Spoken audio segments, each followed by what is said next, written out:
Evangelho de João, capítulo 3. Leitura do texto. Havia entre os fariseus um homem chamado Nicodemos, um dos principais dos judeus. Este, de noite, foi até Jesus e lhe disse: Rabi, sabemos que o Senhor é mestre vindo da parte de Deus, porque ninguém pode fazer estes sinais que o Senhor faz, se Deus não estiver com ele. Jesus respondeu: em verdade lhe digo que, se alguém não nascer de novo, não pode ver o reino de Deus. Nicodemos perguntou: como pode um homem nascer sendo velho? Será que pode voltar ao ventre materno e nascer uma segunda vez? Jesus respondeu: em verdade lhe digo, quem não nascer da água e do Espírito não pode entrar no reino de Deus. O que é nascido da carne é carne, e o que é nascido do Espírito é Espírito. Não fique admirado por eu dizer: vocês precisam nascer de novo. O vento sopra onde quer, você ouve o barulho que ele faz, mas não sabe de onde ele vem, nem para onde ele vai. Assim é todo que é nascido do Espírito. Então Nicodemos perguntou: como pode ser isso? Jesus respondeu: você é mestre em Israel e não compreende essas coisas? Em verdade lhe digo, que nós falamos do que sabemos e damos testemunhos do que vimos, mas vocês não aceitam o nosso testemunho.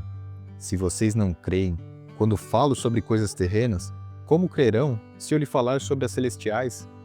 Ora, ninguém subiu ao céu, a não ser aquele que de lá desceu, o Filho do Homem. E assim como Moisés levantou a serpente no deserto, assim também é necessário que o Filho do Homem seja levantado, para que todo o que nele crê tenha vida eterna.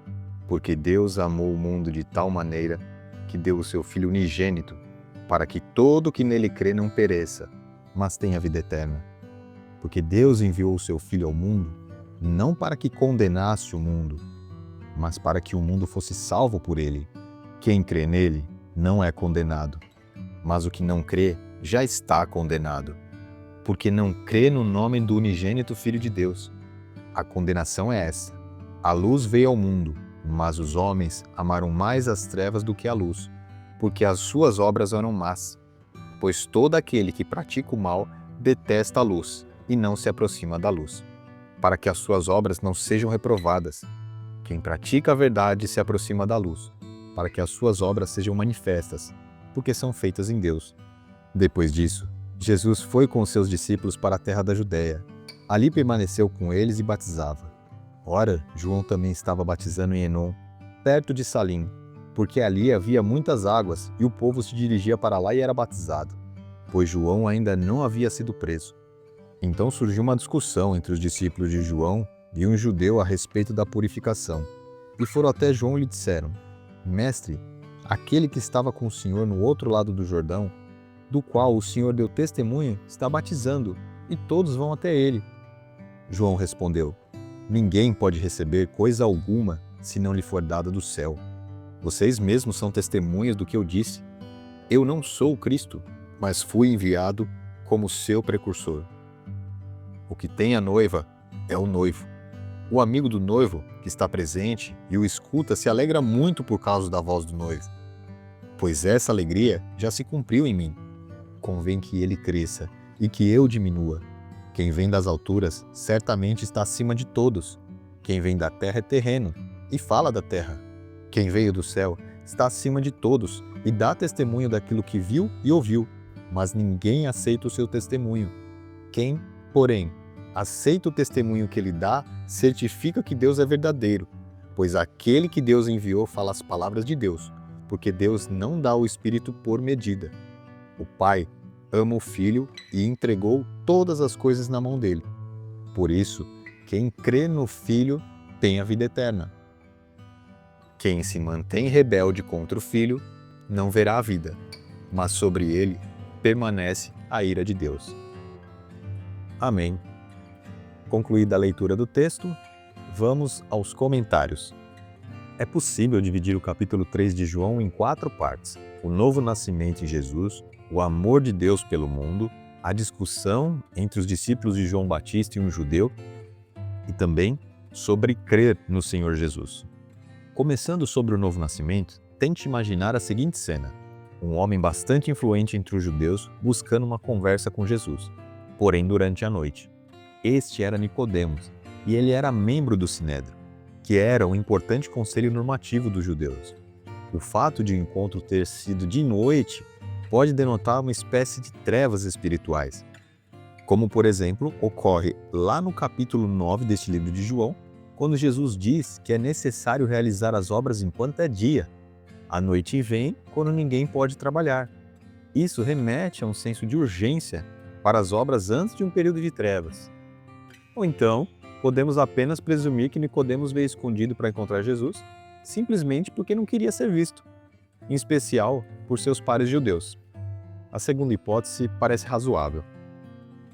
O diálogo entre Jesus e Nicodemos é interessante, até porque ele, sendo doutor da lei, de profundo conhecimento das Escrituras, se dirige a Jesus como rabi, que significa mestre, mesmo sabendo que Jesus não tinha instrução rabínica formal.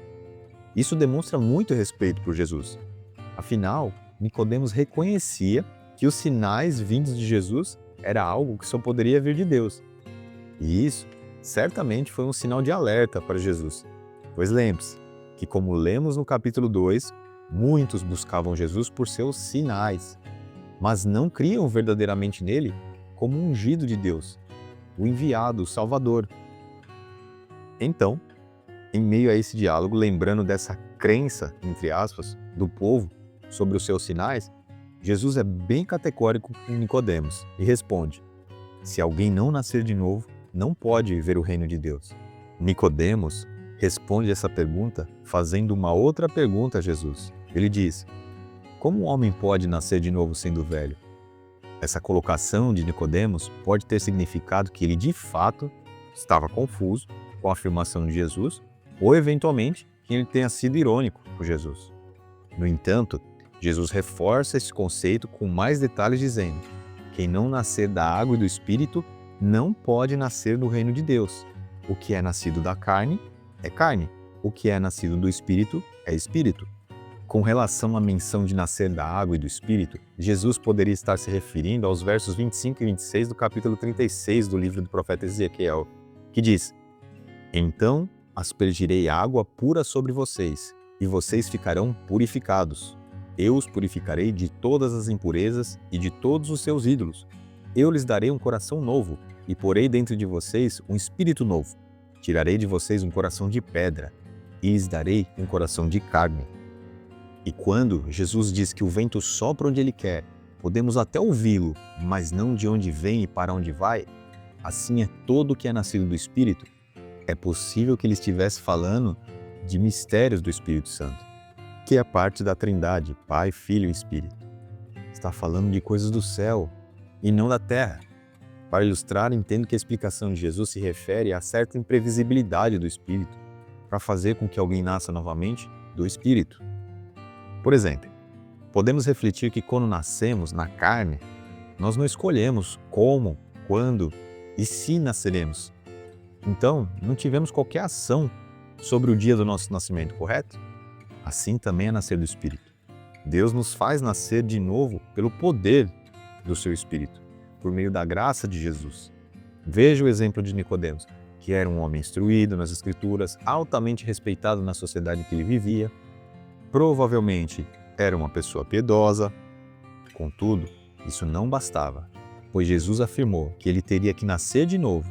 Esse tema exige muita oração da nossa parte e muita comunhão com Deus, porque de fato é um tema complexo e que envolve mistérios, ao meu ver, como diz a própria palavra quando se refere ao Espírito e ao vento.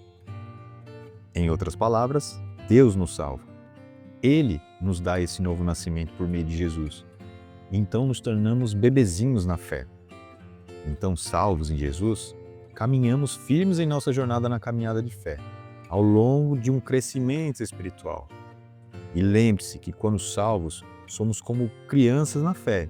Então, nos desenvolveremos em piedade, misericórdia, compaixão, santidade e na realização das obras do reino com essa caminhada, ao longo da caminhada. Assim, crescemos e amadurecemos também em espírito, de modo a nos tornarmos cada vez mais parecidos com Jesus. Porém, uma forma de buscar esse novo nascimento, caso você creia que não recebeu do Espírito ainda, é buscar a Jesus, é olhar fixamente para Jesus. Há uma diferença importante entre olhar para os milagres de Jesus e olhar para Jesus na cruz. Lembra o que Jesus achava daqueles que criam nele, entre aspas, por conta de seus sinais, que já falamos? Já lemos isso também lá no verso 24 do capítulo 2. Jesus não confiava neles. E logo que Nicodemos cita os sinais de Jesus, Jesus já direciona a conversa para um outro rumo, como quem diz: nem precisa prosseguir, Nicodemos. Entendi que você se admirou com os sinais, assim como muitos outros. Uma aspas minha aqui. Mas, para entender realmente tudo isso, é imprescindível nascer de novo. E o nascer de novo depende do Espírito Santo, que nos convencerá dos nossos pecados e que nos revelará que fomos perdoados por meio da morte de Jesus. Portanto, é muito mais eficaz olhar para a cruz de Jesus para sermos salvos do que olharmos apenas para os milagres de Jesus. Veja qual a comparação Jesus faz de si mesmo no texto, que ele recorre lá do livro de Números 21, 6, 9, que fica no Antigo Testamento, e diz que serpentes foram enviadas ao deserto para ferir o povo de Israel, por um desvio de conduta desse povo. Algo similar ao que enfrentamos com o pecado, certo? A serpente seria o equivalente a esse pecado. E Deus orienta que aquele que foi mordido lá no deserto por essa serpente, em outras palavras, na realidade atual, que foi afetado pelo pecado, que olhasse para a própria serpente de bronze que seria levantada em uma haste, e então seria curado. Isso já mostrava a misericórdia de Deus com o povo, pois aquele símbolo de maldição para o povo, que é a serpente, virou o símbolo da própria salvação e cura deles naquele sentido. Agora, falando do pecado em nossa realidade, que é uma maldição em nossas vidas, do mesmo modo, Cristo se fez pecado por todos nós, para que nós fôssemos salvos, como aconteceu com a serpente. Veja o que Paulo diz lá na segunda carta aos Coríntios 5:21. Aquele que não conheceu o pecado, que ele está se referindo a Jesus, ele o fez pecado por nós, para que nele, em Jesus, fôssemos feitos justiça de Deus. Por isso, Jesus faz a comparação com a serpente levantada no deserto. Portanto, tenha fé e apenas olhe fixamente para Cristo no madeiro. Lembre-se que Cristo foi crucificado por mim e por você, e você será salvo e curado de todas as suas feridas na alma. Você nascerá de novo no Espírito e viverá eternamente em um mundo que está por vir. A obra é do Espírito Santo, sim, mas o seu papel é olhar para a cruz e reconhecer de todo o seu coração a obra perfeita de reconciliação feita na cruz. Olhe para a cruz de Cristo. A obra da cruz evidencia o amor de Deus por nós. E continuando nos comentários do capítulo 3 de João, é daqui o verso mais lido no mundo, o famoso João 3,16, que diz: porque Deus amou o mundo de tal maneira que deu o seu Filho unigênito, para que todo o que nele crê não pereça, mas tenha vida eterna. Esse verso é tão rico e profundo que Lutero chamou de miniatura do Evangelho. Não é por acaso que esse verso é tão lembrado e falado. Ele demonstra o amor de Deus por um mundo caído, a ponto de enviar o seu Filho amado para levar sobre si os nossos pecados e nos dar a vida eterna. Lembre-se desse verso, medite em especial nele. Olhe para Cristo e será salvo. Pratique o bem, se arrependa daquilo que é mal. Creia sinceramente que Jesus é o único que pode te conduzir e te manter nesse caminho. Creia de todo o seu coração e será salvo. Por fim, ainda neste capítulo há um fato curioso em que os discípulos de João estavam intrigados e aparentemente incomodados que muitas pessoas que antes buscariam pelo Batista, agora procuram Jesus e seus discípulos para serem batizados. É isso mesmo, eles estavam incomodados porque Jesus e seus discípulos estavam aparentemente batizando mais pessoas que o próprio João. Isso gerou um sentimento de comparação neles, sentimento esse que é crítico, triste, mas muito presente, infelizmente, nos dias de hoje. Poderia chamar de ciúmes, talvez. Mas João Batista remove qualquer sentimento de inveja, ciúmes, de seus discípulos e reforça que Jesus é o Cristo, o ungido de Deus, que João foi apenas o precursor para anunciar a chegada de Jesus. E diz a seguinte frase, uma frase que eu fortemente recomendo que você repita a você mesmo em seu coração e, se possível, em voz alta, sempre que estiver tratando de algo a respeito de Jesus na sua vida. A frase é a seguinte: convém que ele cresça e que eu diminua. Que Jesus cresça e que nós diminuamos sempre, que diminuamos para que Jesus apareça em nossas vidas. Concluindo, o capítulo reforça ainda lá no final, no verso 35, que quem crê no Filho tem a vida eterna. Então, crê em Jesus, seja firme na certeza de uma vida eterna, para além dessa breve peregrinação, muito breve se comparada à eternidade com Deus. Concluindo, uma breve reflexão. Entendo que a nossa reflexão sobre o capítulo de João não poderia ser outra que não a leitura do verso 16, do próprio capítulo 3. Não por acaso que é o mais lido do mundo, e não é à toa que Lutero chamou de miniatura do Evangelho. Para os hebreus, a repetição de algo 3 vezes significa uma importância máxima. Pretendia-se dar ênfase. Por exemplo, quando se fala que Deus é santo, santo, santo. Neste sentido, com o objetivo de meditarmos nesse profundo trecho das Escrituras, vamos repetir 3 vezes o que está em João 3,16, de modo que você medite sobre essa mensagem ao longo do seu dia. Se por acaso você lembrar do verso todo, ou se estiver com a sua Bíblia em mãos, eu peço que repita comigo, pausadamente. Vamos lá. Porque Deus amou o mundo de tal maneira que deu o seu Filho unigênito, para que todo que nele crê não pereça, mas tenha a vida eterna. Novamente. Porque Deus amou o mundo de tal maneira que deu o seu Filho unigênito, para que todo que nele crê não pereça, mas tenha a vida eterna. Concluindo, porque Deus amou o mundo de tal maneira que deu o seu Filho unigênito, para que todo que nele crê não pereça, mas tenha a vida eterna. Creia de todo o seu coração na verdade desse poderoso verso.